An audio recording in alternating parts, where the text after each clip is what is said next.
Ah, Polon, você falou um palavrão na tribuna. Falei, porque eu tô há 2 anos sendo moderado nessa... Pessoal, o vídeo que eu vou trazer para vocês agora é um dos mais fortes que eu já trouxe aqui no canal no que diz respeito à indignação. Vai ser um deputado da direita que vai simplesmente perder a linha na tribuna, vai, olha, colocar aquilo tudo que estava engasgado nele para fora naquele momento, vai ter delírios petistas, gente, a extrema esquerda. Olha, é coisa de maluco, vocês precisam assistir as alucinações deles. Então vai ser um bate e volta assim, ó, inacreditável. O que o André Fernandes, que é outro deputado da direita, que também falou ali, ele simplesmente soltou o verbo nas alucinações petistas ali, esquerdistas. Olha, gente, é só vendo pra crer. Se a gente vendo já é difícil acreditar, imagina eu aqui só falando pra vocês.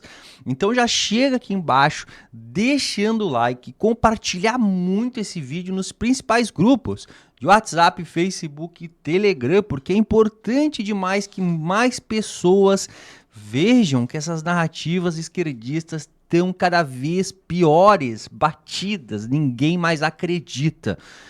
Pessoal, sem enrolação nenhuma, vem pra tela, porque o Debate em Foco, ele tá no ar. O povo tem que escutar isso que eu vou falar. Nós temos a segunda estrutura mais cara do Brasil, que se resume hoje a um teatro de stand-up. Acabamos de escutar o sujeito subir do outro lado da tribuna para pegar e falar que tá caro, não compra, defendendo o discurso do cachaceiro ladrão. Agora o outro colega pega o microfone para falar mais um monte de absurdo, e que houve plano disso, daquilo. É uma balbúrdia.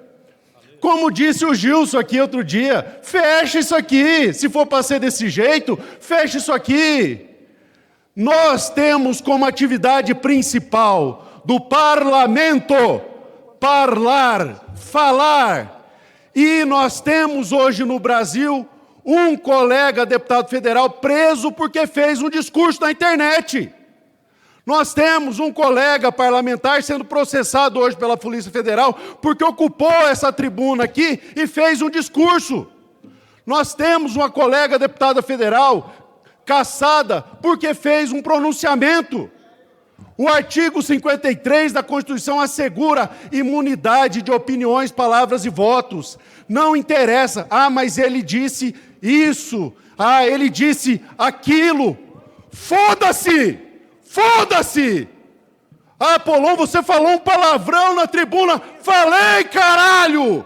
Porque eu estou há 2 anos sendo moderado nessa merda. Eu estou há 2 anos tratando todo mundo com respeito. Eu estou há 2 anos sendo comedido. Eu estou há 2 anos dialogando, conversando para aprender na carne que moderação na defesa da verdade é um serviço prestado à mentira. Eu estou com uma PEC para colocar a liberdade de expressão acima dos direitos fundamentais, porque o STF faz uma manobra ardilosa.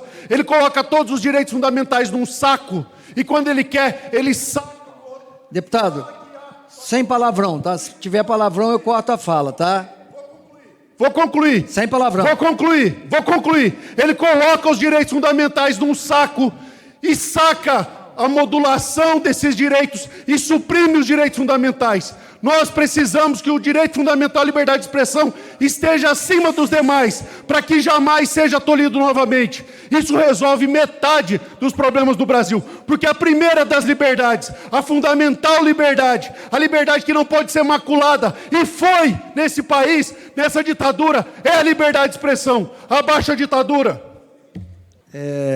Bom, gente, não cabe, né, a utilização desse tipo de palavra.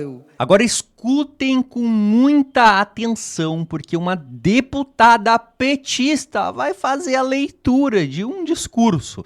Inclusive eu acelerei partes do discurso dela, porque assim, é quase que impossível a gente escutar todo ele. E depois, o que o André Fernandes vai fazer, olha, vocês precisam assistir. Bom, o Brasil vive um momento novo, isso é muito claro. A economia voltou a crescer, é isso mesmo, começou a crescer. E o desemprego caiu. Milhões de brasileiros estão recuperando a sua dignidade.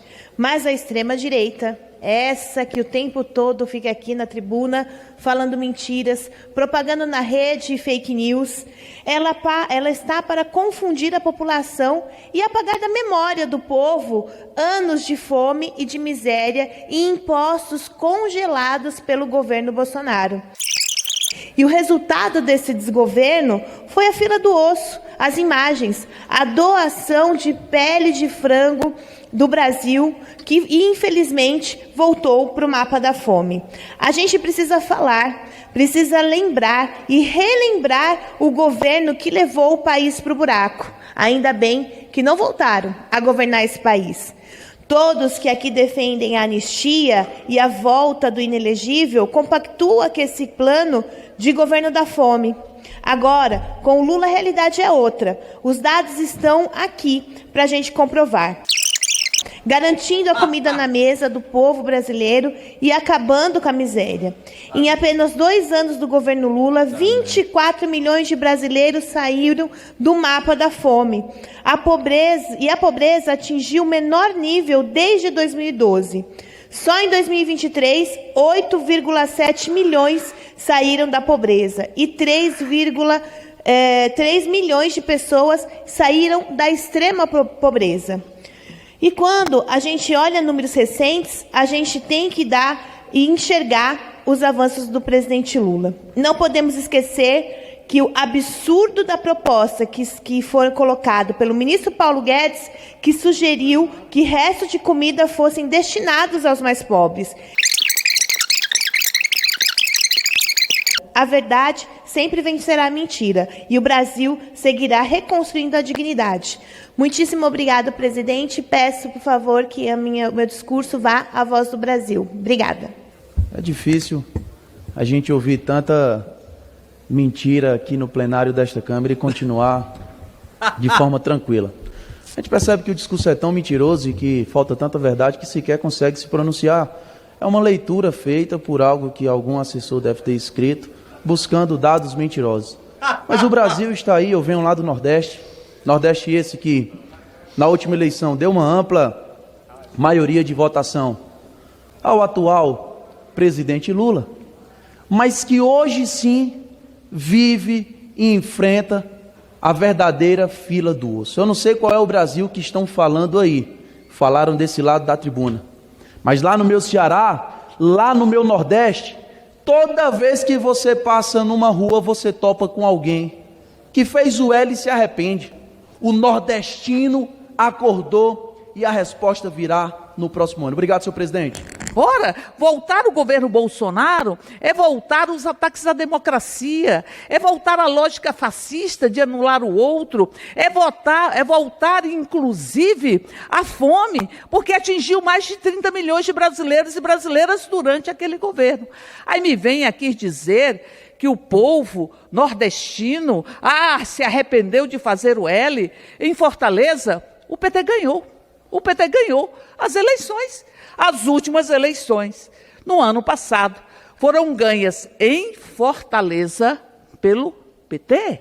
O povo se posicionou para referendar a candidatura do PT. E várias vezes se subiu aqui na tribuna para dizer que o PT seria fragorosamente derrotado. Mas o povo de Fortaleza elegeu o PT para governar a cidade. Aliás, elegeu o PT também para governar o Estado. Então, portanto, nós estamos aqui para dizer, em alto e bom som, que não me venham com mentiras, que não me venham aqui dizer que o PT apoia a corrupção, porque quem quer acabar com a ficha limpa é o PL. E, aliás, nós temos 3 parlamentares do PL acusados de corrupção com emendas parlamentares. E temos um parlamentar acusado de violência sexual contra adolescentes. Então, portanto, quem mais está aqui sendo acusado na Câmara Federal é o PL. É o PL que responde como? Querendo acabar com a ficha limpa, querendo estabelecer a impunidade para aqueles que atentaram contra os recursos públicos, como foi o ex-presidente da República, hoje inelegível, acusado inclusive de roubar joias e na véspera de ser denunciado pela PGR, porque o medo e o furor, ou a insatisfação, a insegurança, a violência que eles expressam, é porque eles sabem que a justiça será feita. E eles sabem que o inelegível provavelmente estará na prisão. De início, eu já gostaria de pedir aqui para a deputada se calar, porque ela não tem direito de fala seguindo a lógica esquerdista. Ela não é Nordeste, ela não é do Ceará, ela não é de Fortaleza, portanto, ela não tem direito de fala para opinar e falar sobre o nosso querido Nordeste, tá? Então, eu gostaria de pedir para a deputada se recolher a sua insignificância nesse momento. Agora, falando sobre o PT, e mais especificamente em Fortaleza, vejamos o quanto o PT está caindo em Fortaleza. No segundo turno, nas eleições de 2022, Lula teve em Fortaleza 880 mil votos. 58% dos eleitores de Fortaleza votaram no Lula no segundo turno em 2022. Nas eleições de 2024, do qual eu fui candidato a prefeito de Fortaleza, e com muito orgulho eu posso dizer, coloquei Lula 2 vezes em Fortaleza para fazer campanha contra mim, junto com o ministro da Educação, Camilo Santana, vice-presidente da República, o Alckmin, aquele que dizia que Lula era um ladrão que queria voltar à cena do crime. Também colocou o prefeito de Recife, também colocou o presidente da Assembleia Legislativa, o governador do estado do Ceará, toda a turma, por que não falar toda a quadrilha, se juntou contra mim. E ainda assim, veja só, Brasil, eles saíram de 58% para 2 anos depois sair para 50%, reduziram 8 pontos percentuais nas urnas eletrônicas e confiáveis que eles tanto falam. Eu tive 49,6% dos votos de Fortaleza. 49,6%. Se olhar uma retrospectiva, em 2022, no segundo turno, Bolsonaro teve 40%. Eu tive 49,6%. Sabe o que é isso? É o povo que fez o L se arrependendo. É o povo que votou no Lula, acreditando na picanha, enfrentando agora a fila do osso e sequer conseguindo comprar o ovo que a Abraz divulgou antes de ontem. Eu acho bom ressaltar que a Associação Brasileira dos Supermercados divulgou um aumento de 40% no preço dos ovos. Ovo de galinha está virando artigo de luxo no governo Lula. Parabéns, você que fez o L, você está descobrindo o que significa a inflação. O teu salário mínimo aumentou pouca coisa, mas tu não está conseguindo comprar metade do que tu comprava 4 anos atrás. Isso é inflação. Obrigado, senhor presidente. Infelizmente, no primeiro discurso, pronunciamento que eu tive esse ano, eu acabei por me exaltar. Logo, eu que construí a reputação de ser excessivamente cortês, a ponto até do pessoal perguntar se realmente eu era de direita. Algumas pessoas diziam que eu parecia mais de centro, porque eu sempre fugi de embates vazios e discursos desnecessários. E acabei proferindo algumas palavras de baixo calão nesse microfone, porque efetivamente eu estava escandalizado e ainda estou, frustrado e ainda estou, por conta da total ineficiência e inércia desse parlamento, somado principalmente ao Senado, diante de uma realidade em que nos é tirado a garantia fundamental do exercício do mandato, que é falar. É essa a nossa atribuição, por isso chama parlamento. Nós estamos sendo presos e perseguidos porque estamos parlando. Isso é assustador, é para dizer o mínimo. Eu sempre fui advogado, sempre militei na OAB, a gente sempre lutou muito pelas prerrogativas, porque as prerrogativas não são do advogado, são do povo. São do povo. Se o advogado não tem prerrogativa, ele não tem como defender as pessoas. Se o deputado não tem prerrogativa respeitada, ele não tem como defender a democracia, não tem como defender os seus representantes, os seus representados. Então, sim, o meu pronunciamento causou escândalo em alguns órgãos da imprensa, em algumas pessoas. Isso me deixou ainda mais triste, presidente, porque hoje a única coisa que choca o brasileiro é palavrão. Talvez por isso Bolsonaro perdeu a eleição, porque ele fala palavrão. Mas a corrupção não choca mais, a violência não choca mais. A fome, presidente, não choca mais. E seriam essas coisas que deveriam chocar as pessoas, e não simplesmente alguém proferir uma ou outra palavra que reiteradamente as pessoas falam em censura, em controle de rede social e mais um absurdo de coisa. Deus é providencial e mostrou que as pessoas estão se escandalizando com várias filigranas, várias coisas pouco importantes, estão deixando de se escandalizar com o que efetivamente deveria ser motivo de escândalo. Veja, presidente, que essa semana, na minha cidade, Campo Grande, um sujeito, um homem, vestiu-se de mulher e foi fazer uma performance de drag queen para crianças de 6 anos de idade. A revelia dos seus pais.